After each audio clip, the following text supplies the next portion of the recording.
So you just mentioned how the Steelers did not pick up Justin Fields' option, expensive. And you can understand that, I guess, based on the circumstances. Why did they not pick up Najee Harris's fifth-year option, Gerry? I was a surprise to a degree. And then again, I wasn't, because of the financial nature of what we see going on with running backs. Mike Tomlin loves Najee Harris. And I thought it could be a bit of a battle between management and Mike Tomlin as to what they want to do. But I don't think they've given up on Najee Harris. And I expect them to sign him, excuse me, Rich, to some, type of 2-year deal that will maybe at least make up for, and probably will make up for the $6.9 million or whatever that exact number was that he would have made if they picked up his option. So they're not ready to give up on him. They wanted to see how he fits in Arthur Smith's offense. I mean, I just think it's a natural fit. I mean, we saw what happened with Derrick Henry and when Arthur Smith was the OC in Tennessee. Najee Harris is the closest thing that you have to Derrick Henry in the NFL. So to me, how is he going to perform in Arthur Smith's offense? I would be surprised if he didn't have a fourth 1,000-yard season, and even more. I think he's probably set up to have his best season yet. So they're not ready to give up on him.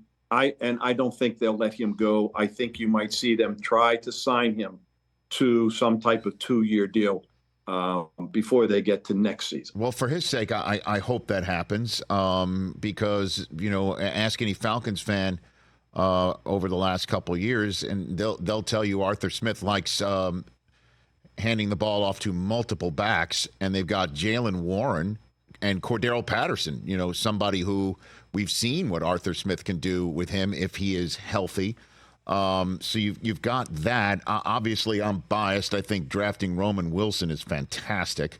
I agree. Van Jefferson is going to get a shot here that, I'm sure he was eager to get in Los Angeles with the Rams and did not get. I mean, what's your general sense of how this offense is going to look? Because I'm sure that's the main concern for a lot of Steeler fans right now. Yeah, I think a lot of Steeler fans are worried that their wide receiver room is very thin.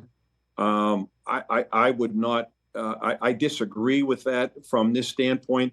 What do you think the people in Kansas City thought last year with their wide receiver core when all those guys defected over the last 2 years?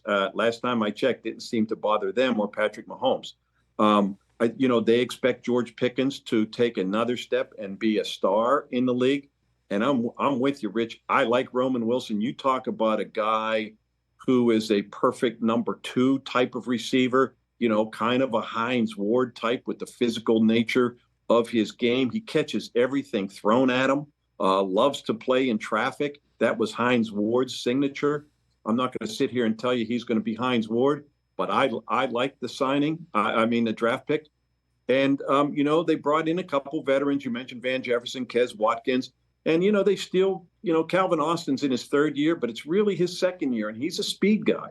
So, again, we'll see how Arthur Smith utilizes those guys. I'm not going to tell you it's the greatest wide receiver room in team history, but I think it has some nice potential with the addition of Roman Wilson. And, they'll keep their fingers crossed that Calvin Austin, that they can utilize his speed the way they envisioned when they drafted him a couple of years ago. Man, they drafted Fatano, too. He's really good. Right. And you stick him at left tackle, right? And then Peyton Wilson, I know he has some injury questions, but boy, is he a thumper. And, he's second on the depth chart to Alex Highsmith. My goodness. And Patrick Queen is a free agent signing that I think few people are talking about, with TJ Watt wanting to win Defensive Player of the Year again after, he thinks, and many Steeler fans believe, and his brother definitely does, that he got robbed for DPOY. So overall, I imagine it's sky-high feelings in that building where you are right now. Yeah, I think, Gerry? Rich, I think the addition of Patrick Queen was the biggest move they made in the offseason, because now it not only elevates their defense, it fills a spot that has really been a rotating door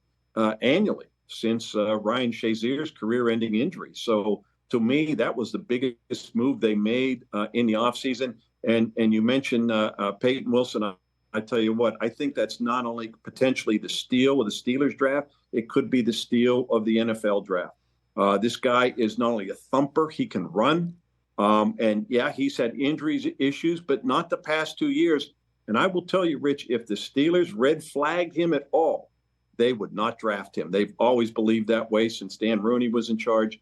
And if there were any questions about him medically, they would have passed on him.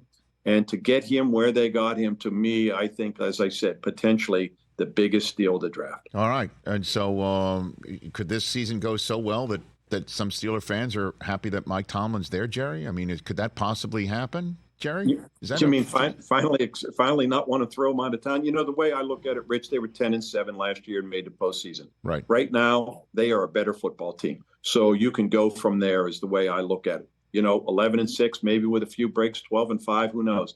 But there's no question they're a better football team than last year's 10-7 squad. Catch the Rich Eisen Show every single day on the Roku channel, 12 to 3 Eastern, for free.